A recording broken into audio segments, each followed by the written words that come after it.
ekskluziv olaraq Fərid Production təqdim edir. Vaxtsız peşmanlıq nə gərək, zamanında qədrin biləsən, eşqsiz dolana bilməz ürək, şərti odur ancaq sevəsən.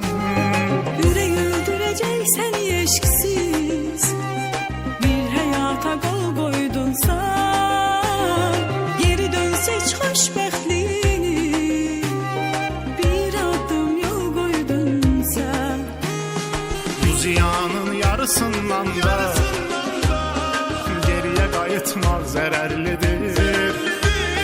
Çox gec anladım ki ağlama bir tək uşaqkən keçərlidir.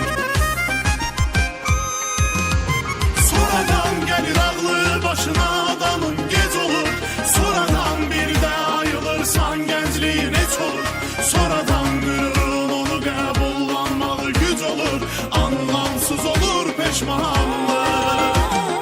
Sonradan gəlir ağlı başına adamın gec olur, sonradan bir də ayılırsan gəncliyin heç olur, sonradan qürurun onu qəbullanmağı güc olur, anlamsız olur peşmanlıq.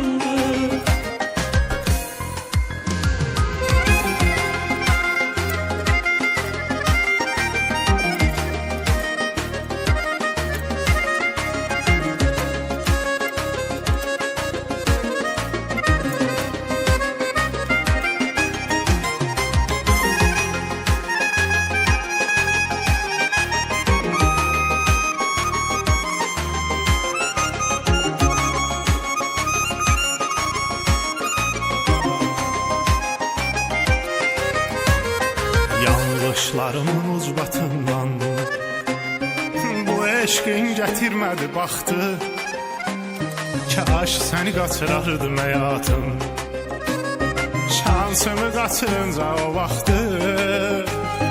Bir tek özünü qınama əzizim, mən də qorxularıma yenildim, nazım açılğanlıqlarıma, səbr edəcəksən elə bildim. Biz bağışlasaq da bir-biri, zaman bağışlamağı bacarmır. Nə qədər istəsə də belə insan yenidən başlamağı bacarmır. Fərid Cəllabadlı Production təqdim edir. Sonradan gəlir ağlı başına adamın gec olur, sonradan bir də ayılırsan gəncliyin heç olur, sonradan qürurun onu qəbullanmağı güc olur, anlamsız olur peşman.